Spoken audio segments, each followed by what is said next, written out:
اليوم الكتاب عم تيجي وتاكل على راسها، ما في غير تقصف من بعيد. الأتراك لا يستطيعون التدخل بشكل واضح، لأنه الأتراك أساسا صرحوا بشكل واضح وصريح بأنه أساسا ما بيدعموا العملية هاي اللي موجودة. فأي خطأ من الأتراك الآن سيفتح عيون العالم، خصوصا الولايات المتحدة الأمريكية بشكل كبير عليها. فالأتراك حذرين جدا بأنه ما بيقعوا بالفخ، وخصوصا مثل ما قلنا لكم نصائح داود أحمد أوغلو وصلتهم بشكل واضح وصريح. وداود أحمد أوغلو نصحهم أيضا بحل القضية الكردية وبأسرع وقت ممكن، لأنه الثمن راح يكون غالي، وفعلا الثمن على الأتراك راح يكون غالي جدا إن لم يتحرك الأتراك بشكل سريع جدا. كل المعمعات والحركات والمؤامرات اللي تقوم فيها حكومة العدالة والتنمية هي فاشلة وهي تافهة بالمفهوم السياسي العام، والأتراك يخسرون الوقت. فعلا هم عم يخسروا الوقت. الآن الضربة القادمة راح تأتيهم من خاصرة قبرص، من خاصرة قبرص. من هناك الأتراك ملتفتين إلى سوريا وملتفتين إلى العراق وملتفتين إلى الشرق الأوسط، ونسيانين الخاصرة المهمة جدا اللي هي راح تكون سبب انهيار تركيا، وهي الخاصرة الغربية من ناحية قبرص.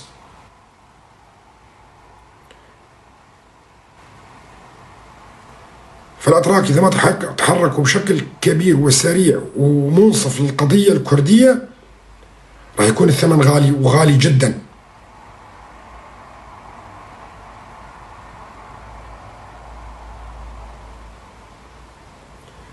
وهذا بقوله. وداود أحمد أوغلو نصحهم نفس النصائح هاي، أنه اذهبوا وتفاوضوا بشكل مباشر مع حركة التحرر الكردية وحلوا هاي القضية، لأنه تركيا قادمة على كارثة لا تحمد عقباها. وهاي العنجهية اللي تتحدثون فيها ونحارب التنظيمات الإرهابية ونقسد وكذا والكلام، هذا الكلام لم يعد مفيد لتركيا نهائيا. أنتم جربتوا 10 سنوات يا أغبياء، وحاولتوا تقنعوا الولايات المتحدة الأمريكية والعالم كلياته. ألم يأتي الوقت لأنه تغيروا سياساتكم التافهة إلى سياسات أخرى مفيدة بالنسبة لكم أيضا؟ مفتاح سوريا، أنا بقولها مرة أخرى، مفتاح سوريا ومفتاح الحل في سوريا في القامشلي، مو في دمشق أبدا. سوريا ذاهبة إلى التقسيم لا محالة. سوريا ذاهبة إلى التقسيم لا محالة. أينما حلت التنظيمات الراديكالية رسمت خرائط جديدة في المنطقة. أينما حلت الأذرع الشيعية وإيران رسمت فيها خرائط جديدة. ورسم خارطة كردستان هذا أمر أخذته على عاتقها الدول العظمى. والأتراك إلى الآن يعيشون في مرحلة الثلاثينات والأربعينات والخمسينات والستينات بالعداء ونفي القضية الكردية ووجود الكردي في تركيا، وهذا كارثة كبيرة بالنسبة لهم صراحة، وأنا أشجعهم على هذا الشيء. خلوكم مثل ما أنتم لحتى نحن ناخذ وطن. يعني حتى الحلول انه نبقى مع بعض وفيدراليه وحكم ذاتي وكذا راح يفوت عليها الاوان، راح يفوت عليها الاوان بالنسبه للاتراك. وقتها الشعب الكردي عندما يحصل على دعم كبير من العالم كلياته ما راح يقبل بالحلول هاي اللي هي الان انت شايفها كبيره. لا، هي مو كبيره جدا. الاتراك يعلمون بكل وضوح انه وزير خارجيه ايران خرج من عندهم بغيظ كبير في قلبه، ويعلمون جيدا بأن إيران بالفترة القادمة ستنتقم من تركيا انتقام شديد جدا. لا تنسوا في ما يقارب ما بين 20 و25 مليون شيعي في تركيا، والإيران كانت تعمل على هؤلاء الشيعة خلال 20 سنة اللي فاتت، فبكل البساطة قادرة أنه تحرك أذرعها الكامنة داخل جسم إيران.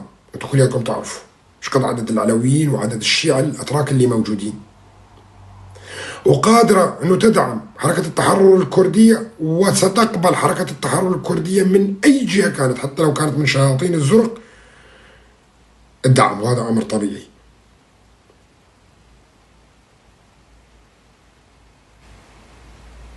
فالأتراك أكبر الخاسرين، حتى ولو كانوا مبينين حاليا هم المنتصرين. الأتراك مبينين حاليا ظاهريا للناس ولأتباعهم ولنفسهم بأنهم منتصرين، لكن هي في حقيقة الأمر وعلى المدى الاستراتيجي البعيد أكبر الخاسرين في المنطقة كلها هم الأتراك. هم فقط يقومون، حتى حروبهم الخاصة على الشعب الكردي وعلى شعوب المنطقة لم تعد مجدية نهائيا. الحرب الخاصة اللي مجدية الآن اللي يقوم فيها الأتراك هم على الشعب التركي فقط. الأتراك يقومون بحرب خاصة على الشعب التركي وإيهامه بأشياء وخزعبلات هي 100 سنة فات عليها الدهر وولى، مثل مشروع الأمة الملية اللي طلع فيه بهجة بخجلي وتكلم بأنه حلب العثمانية وحلب التاريخية. التاريخ العثماني قد 600 700 سنة، انتو شلون حلب عمرها قبل الميلاد ب7000 سنة. حلب عمرها قبل الميلاد ب7000 سنة، والأتراك عمرهم 700 سنة في المنطقة كلها.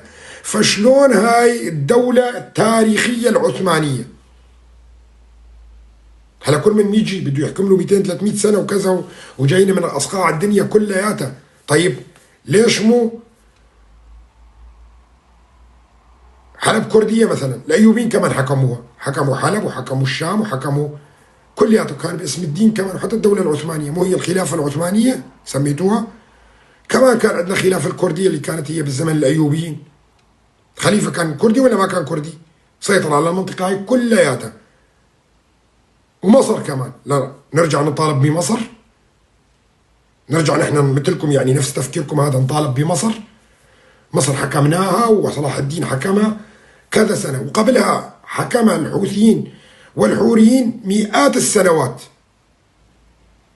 نجي نطالب بمصر؟ يعني هذا العقل يقبل هذا الشيء وكذا؟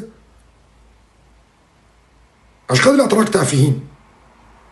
والحرب الخاصة هاي على الشعب التركي ترى ما حدا مصدقهم خارجيا، ما حدا مصدقهم أبدا. دولة علمانية بناها كمال أتاتورك يتحدث فيها عن الإسلام، وحلب هي الإسلامية العثمانية، وبغال العرب يصدقون. واحد كاتب لي على التويتر شغله ترجعوا للخلافة العثمانية، مشتاق للخازوق كثير، هذا مش كثير جده مات بالخازوق وكذا، فهو كمان يعني مشتاق موتة الخازوق.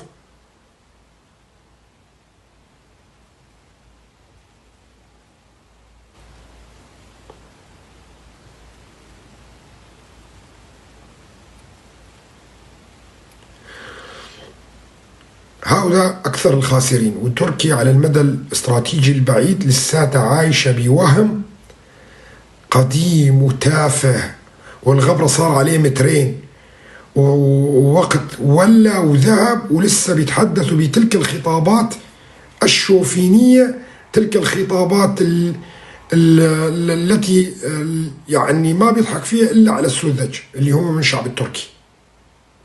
إلى متى؟ وبالأخير هم أكثر الخاسرين.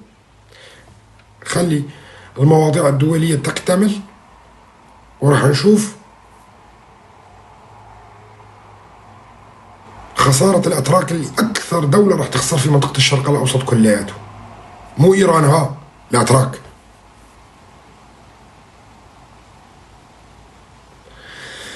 ناخذ استراحة 5 دقائق. طبعا قوات سوريا الديمقراطية ويابكي وياباجي عارفين هذا المخطط هذا من زمان، ما دخلوا بأي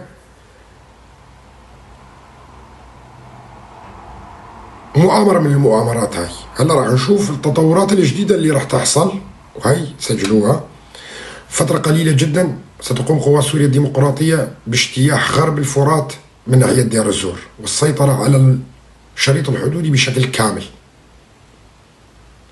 الفترة القادمة سجلوها هاي، قوات سوريا الديمقراطية ستقوم باجتياح منطقة دير الزور بشكل كامل، وراح يتركها النظام والإيرانيين، وراح يروحوا يحاربوا المناطق الثانية بقيادة الولايات المتحدة الأمريكية، إلا الوصول لقاعدة التنف. ومن ناحية الجنوب هذا عمل قوة ستظهر بعد فترة أنه توصل إلى التنف من ناحية الجنوب. يعني دير الزور المدينة البوكمال والميادين إلى بداية البادية الحمصية تقريبا سيتم السيطرة عليها بشكل كامل من التحالف الدولي وقوات سوريا الديمقراطية.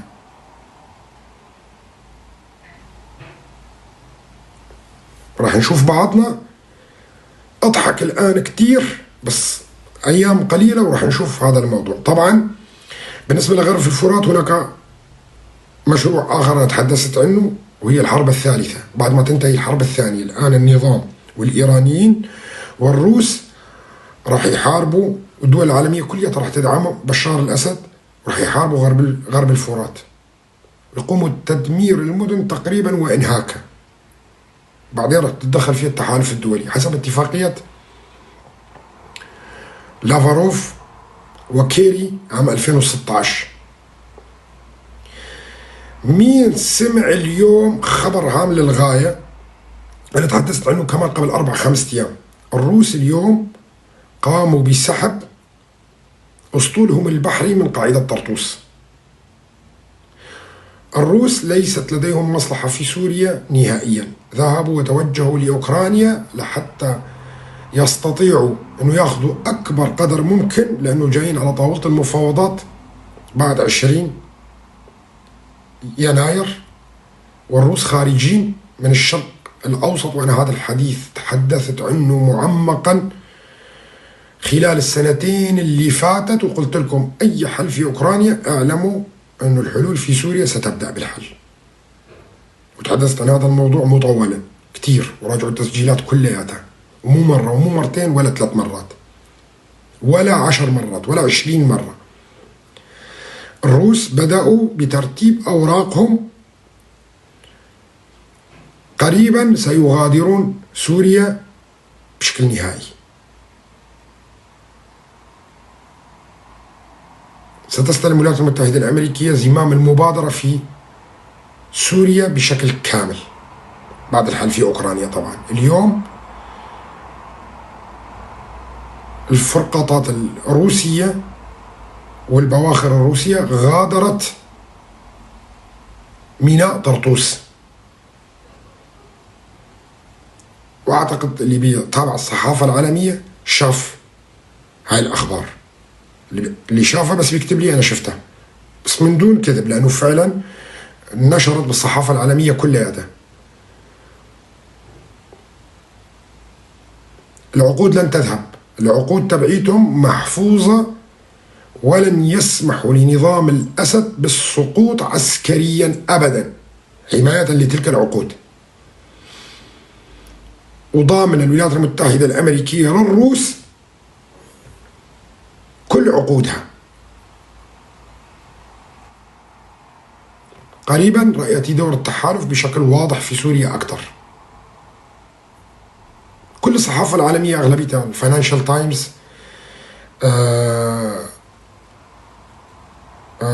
شو كان اسمها هذيك،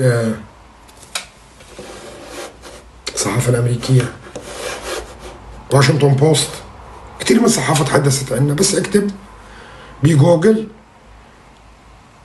الفرقاطات الروسية أو البواخر الروسية تغادر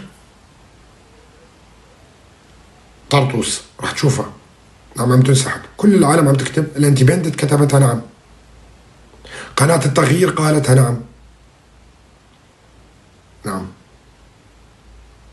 ما بقول كلام إذا ما كنت أنا مراجع مصادر عديدة جدا، بس على فكرة أنا قلت لكم راح يغادروها، أنا قلت لكم راح يغادروا. خلاص بلشوا يضبطوا الشنط ويجهزوا حالهم وكذا، وراح يتدخلوا فقط عسكريا لضرب المعارضة وهيئة تحرير الشام وتدمير المدن السورية، ويتوكلوا على الله ويروحوا. هذا هو دورهم. نعم راح يمحوا حلب، امبارح بوتين أعلن بشكل رسمي بأنه جرب الصواريخ الجديدة تبعيته اللي جربها في أوكرانيا في الشرق المتوسط. يعني الروس قادرين حتى من السواحل بالصواريخ عبر القارات البالستية بضرب حلب وضرب كل منطقة بدهم إياه. هي مهمتهم تدمير.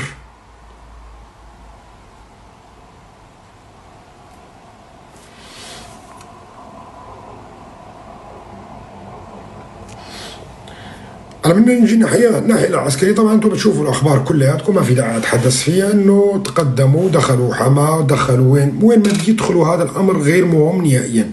طبعا في هجمة كبيرة كمان على منبج ويتم التصدي لها بشكل قوي جدا. واليوم استطاعت قوى سوريا الديمقراطية اخذ بعض المناطق وربط منبج مع الرقة بطريق، والطريق كلياته نظامي وتم تمشيطه بشكل كامل. طبعا بنشوف نحن ايضا اخواننا العرب ما عم بيفرقوا بين قوات قسد وقوات يبكي، حماية وحدات الشعب الكردية. حماية وحدات الشعب الكردية عم تقاتل بشكل بطولي أيضا، قوات تحرير عفرين عم تقاتل بشكل بطولي أيضا في مناطق غرب الفرات، وعم تشوفوا العمليات تبعيتهم كتير يعني. و ما انسحبوا قوات تحرير عفرين على فكرة، بعتوا عوائلهم، نعم اجوا كل العوائل، اجوا كله على شرق الفرات، لكن القوات موجودة ما زالوا متخفية يعني، وبأعداد هائلة جدا، وعم بيعملوا عمليات بطولية، بسيطروا على مناطق عديدة جدا، بس هي عمليات كو وفر يعني، ما في سيطرة دائمة الآن. شريفة الشرق الأوسط تنفي هاي الخصة، بس الصحافة العالمية أكدت، في صحف أكدت. أنا من الإندبندنت تقول والواشنطن بوست تقول وصحافة تانية تتحدث عنها، أكيد يعني الشرق الأوسط، وخصوصا أنه الشرق الأوسط يعني معروفة أنه هي لمحور المقاومة كتير. فهدول الصحافة يعني مثل هدول وعزمي بشارة وهذاك الثاني المصروع عبد الباري عطوان، وهدول يعني القدس العربي، هدول ما لهم مصداقية كبيرة جدا يعني.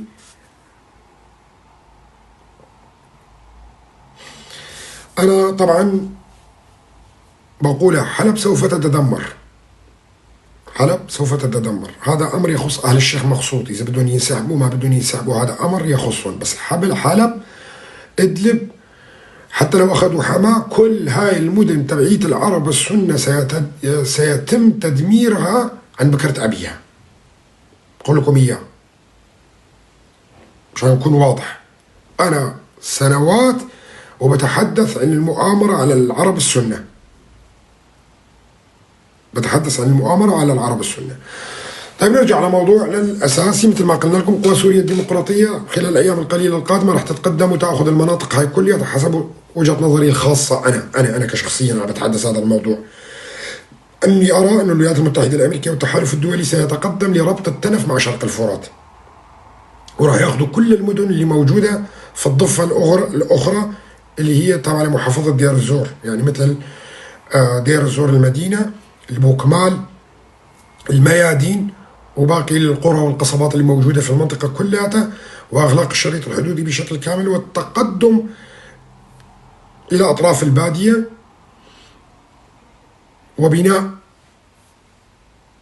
أسوار جديدة بأجهزة أبراج مراقبة وأجهزة إنذار مبكر، بحيث لا يستطيع الطير إنه يمر من البادية السورية إلى منطقة شرق الفرات اللي راح تكون مراقبة من الأقمار الصناعية أيضا، وأيضا من خلال طائرات التحالف الدولي في تلك المنطقة. وهذا راح تشوفوه خلال الأيام القليلة القادمة. طبعا اليوم تركيا صرحت بكل وضوح بأنها لا تدعم هيئة تحرير الشام وأنها منظمة إرهابية. اليوم تركيا نفسها أيضا طلعت بيان رسمي بأن هيئة تحرير الشام هي منظمة إرهابية، وأنهم يدعمون فقط القوى الوطنية الديمقراطية في المعارضة السورية، يعني أبو عمشة والشلة القوى الديمقراطية تبعهم.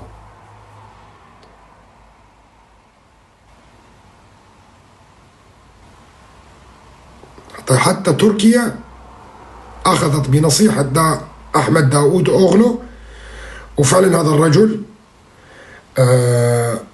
يريد مصلحة تركيا. نصح الحكومة التركية أنه تنأى عن نفسها عن المنظمات الإرهابية في العالم وتحذو الولايات المتحدة وتصنيفاتها، لأنه راح يكون الخطر كبير على تركيا في المرحلة القادمة.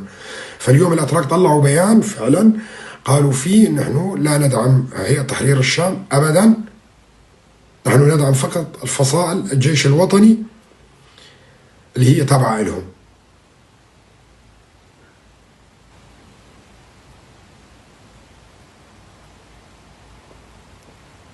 فهمتوا يا اخواننا بالمعارضة؟ وصلتكم الرسالة الأتراك؟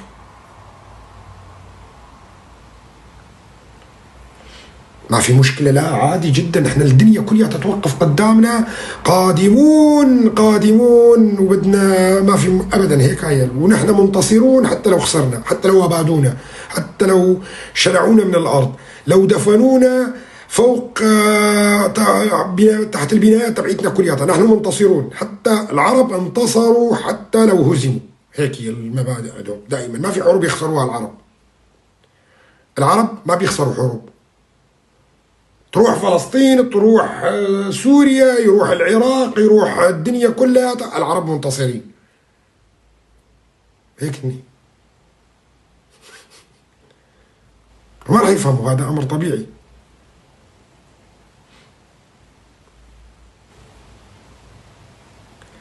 حرب 67 ذبحوا فيها مصر، العدوان الثلاثي على مصر ذبحوا مصر فيها. حرب 48 أخذوا فلسطين وكلياتها.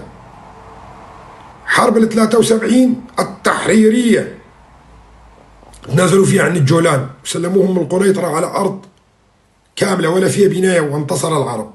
وعندك منجزات الحركة التصحيحية ومنجزات حرب تشرين ومنجزات ما بعرف ايش، والعرب دائما منتصرين حتى لو بياكلوا قتل، بياكلوا قتل ليل نهار. بغزة منتصرين، ها يا شباب، بغزة ترى منتصرين، وبلبنان منتصرين من الطرفين، بغزة كمان هم منتصرين.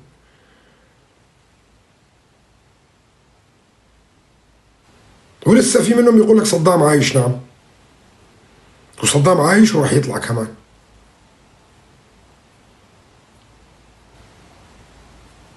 هاي تفكيرهم هيك يعني، ما بيتغير. دق المي وهي مي.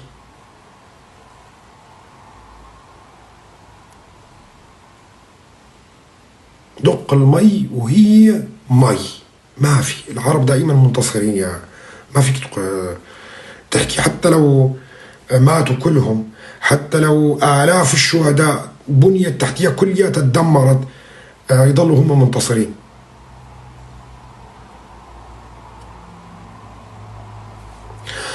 على كل، هاي المواضيع اللي حبيت أطرحها اليوم.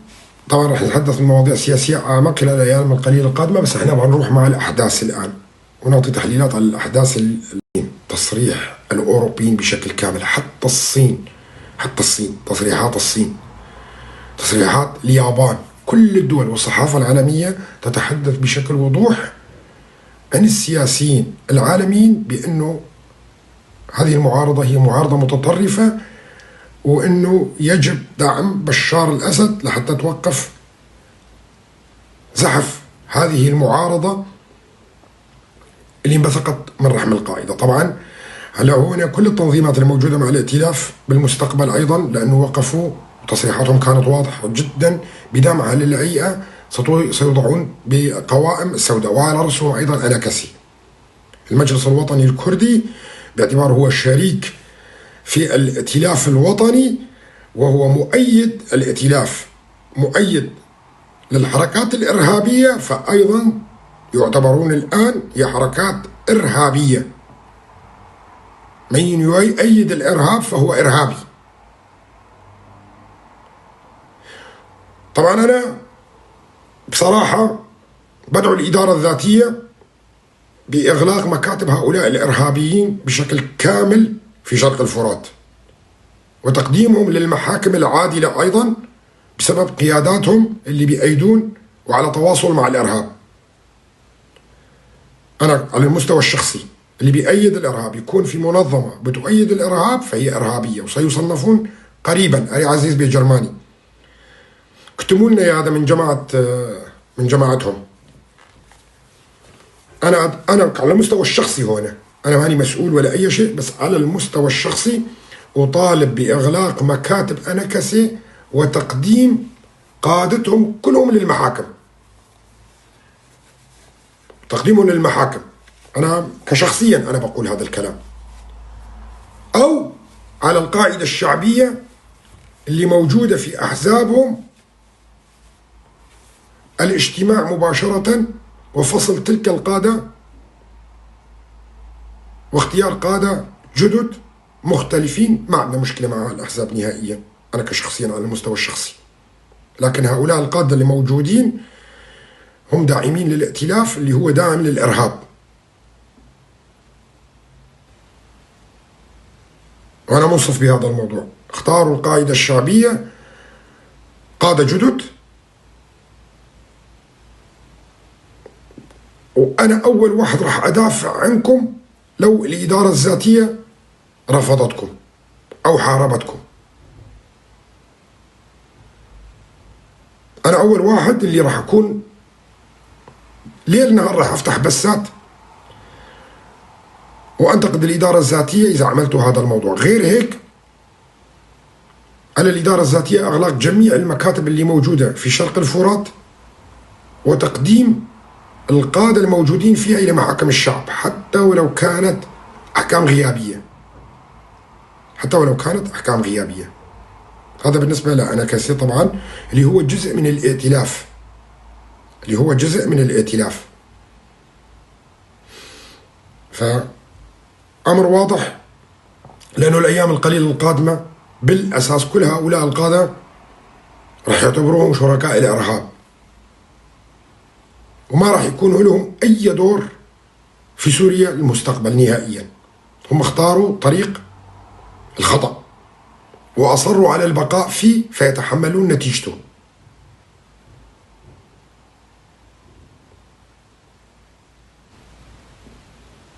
نعم، جزء من الإرهاب. عندما تكون أنت جزء من منظمة وهاي المنظمة تدعم الإرهاب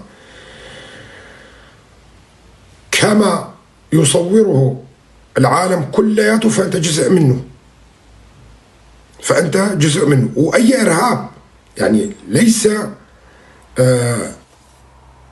الإرهاب الراديكالي اللي هو منبوذ من العالم كلياته. هلا بحكي موضوع على القوائم السوداء كمنظمة محظورة، نعم، لكن القرار فيها وقوائمها هو قرار سياسي. هنا الفرق، مشان ما تجوا تصيدوا بالمي العكرة. والله البككي كمان موجود، معناته نحن كمان ندخل. أنتم موجودين على قوائم الإرهاب بالإسلام، بدعمكم للإسلام الراديكالي. بككي موجود على القوائم السوداء المحظورة لأسباب سياسية تزول بزوال تلك الأسباب اللي هي تركيا.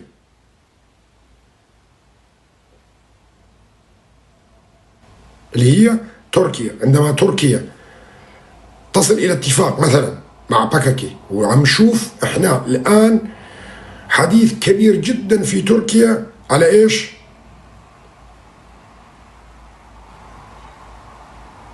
على حل القضية الكردية والمفاوضات مع بككي. عندما يحصل مفاوضات فعلا وتنحل القضية، من الطبيعي على مستوى العالم كلياته بككي رح تخرج من قوائم الإرهاب، إذا اللي حاطة واللي هو معتبرها وصل معهم إلى اتفاقية. لكن بالتنظيمات الراديكالية عندما توضع أنت في قوائم الإرهاب لا تزال، لأنه الموضوع مختلف تماما. الموضوع أنك تنوضع في القوائم السوداء، وهذا أمر هام للغاية.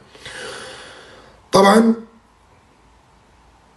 راح نشوف تحرك عالمي كبير، وحتى العالم كلياته، حتى إيران راح تغض النظر عنها أنه تجيب تدعم بشار الأسد، عكس ما كل السياسيين العالميين اللي كانوا يظنون انه هاي العملية مشان محاربة أذرع إيران، وراح الغرب يغض الطرف عنها وراح تنتهي الأذرع الإيرانية الموجودة في سوريا. لا يا حبيبي، انت فهمان غلط جدا. راح يقبلوا بإيران وراح يقبلوا بالأذرع الإيرانية مقابل أنها تحارب تنظيمات الراديكالية. بالنسبة لهم مثل ما قال تماما الأمريكان، هؤلاء وهؤلاء لدينا لا يفرقون شيء عن بعضهم البعض. اليوم بكل وضوح الولايات المتحدة الأمريكية قالت أنه هيئة تحرير الشام هي منظمة إرهابية تابعة لتنظيم القاعدة، وهي اسمها جبهة النصرة، لكن التسمية لا تهمنا نحن، التسمية ما بتهمنا. بالطريقة هاي قالوها بشكل واضح جدا، التسمية نحن لا تهمنا. هم جبهة النصرة الموضوعة على قوائم الإرهاب، وحتى لو عملوها هيئة تحرير الشام أو مهما كان الاسم، فبالنسبة إلنا هم موجودين على قوائم الإرهاب. والولايات المتحدة الأمريكية تحارب تنظيم القاعدة منذ سنوات طويلة، وكل التنظيمات اللي تنبثق منها سواء كانت داعش ولا شو ما كانت التسميات تبعيتها.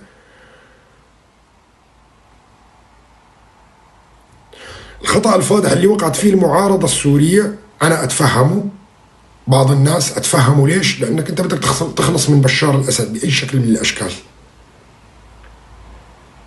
نعم، لو مين ما اجى حارب بشار الأسد اللي قتل آلاف الناس، ملايين، وشرد الملايين،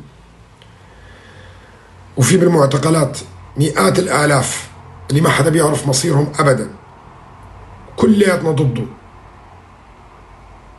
ولو أي حدا اجى حاربه راح نوقف مع هذا أمر أكيد، لكن باستثناء نروح على الأسوأ. وأنا هنا ما راح أقول الهيئة أسوأ من بشار، لا، الهيئة أفضل من بشار بكتير.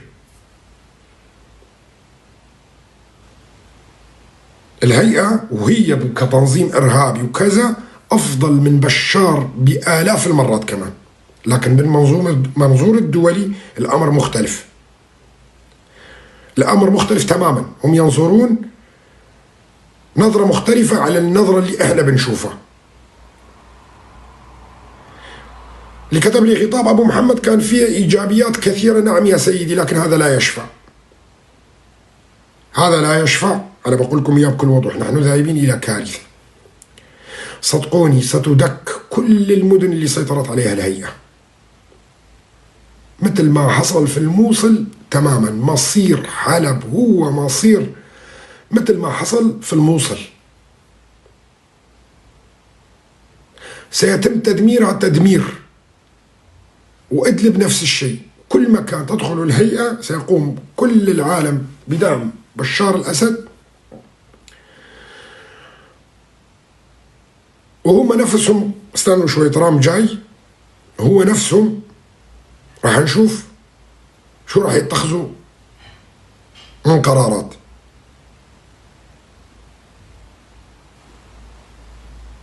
بغض النظر مين ساكن هنا ومين ساكن هناك، هؤلاء الدول لا ينظرون. ليش أهل الموصل لما داعش سيطرت عليها كانوا أهل الموصل كلهم دواعش؟ أهل الموصل اللي تدمر فيه الساحل الأيمن، أيمن ولا الأيسر كان، المهم واحد من الساحلين هم على نهر دجلة، تدمروا بشكل كامل، انمسحت لحد الآن الجثث تحت البنايات،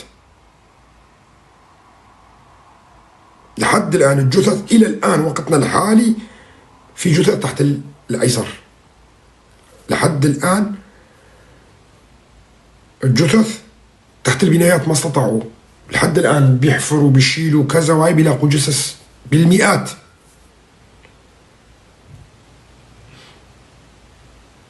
وهذا اللي راح يسووه بحلب، وهذا اللي راح يسووه بالمدن الثانية كلياتها.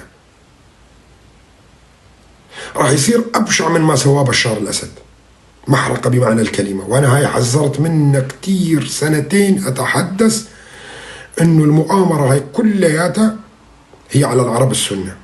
بدي أقول لكم كلام هام للغاية، أن هيئة تحرير الشام وعلى رأسهم محمد أبو الجولاني أو محمد الجولاني مشترك في تدمير العرب السنة في سوريا. أن محمد الجولاني وهيئة تحرير الشام هي مشتركة بالمؤامرة على تدمير العرب السنة بشكل كامل، لأن العالم كله سيجتمع على محاربتهم. وما عمل شيء بكل المسرحيات اللي حصلت إلا لتعويم بشار الأسد. وأنتم يا معارضة خلال سنوات طويلة كلها 6 سنوات و7 سنوات و8 سنوات كنتم دائما تسبون الهيئة وتتهمونها انه هي عميلة النظام وانه هي اللي سلمت مناطق كثيرة للنظام من دون مقابل نهائيا، وصدعتونا بهذا الموضوع. ايش بدا ما بدا اللي كلياتكم تحولتوا الان مناصرين للهيئة.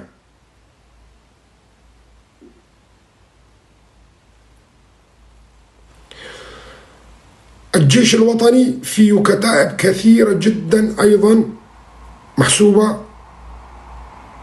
على الإرهاب، وعلى رأسهم تعرفوا أنتم أحرار الشرقية، حاتم أبو شقرة، العمشات، كلياتهم هذول على القوائم الإرهاب نفس الشيء.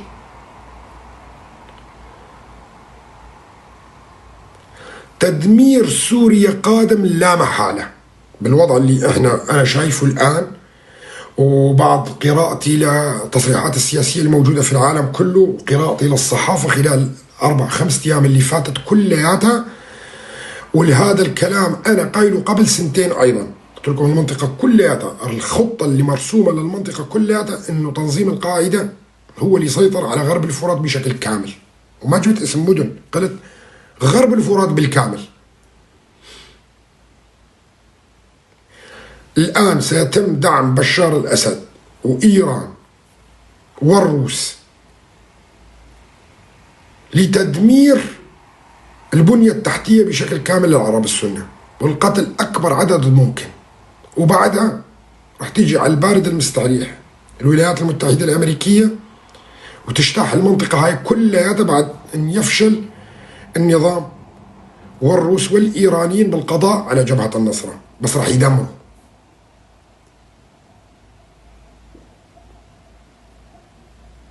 بس راح يدمروا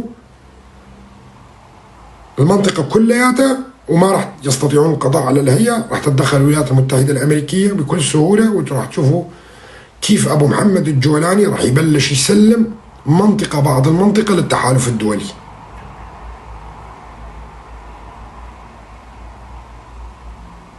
وهي حقيقة راح تشوفوها كلياتكم. أتمنى تكونوا تسجلوها، لا تستهزئ ولا تضحك، لأنه راح نتقابل بعد فترة. طبعا أنت اسم وهمي وجاي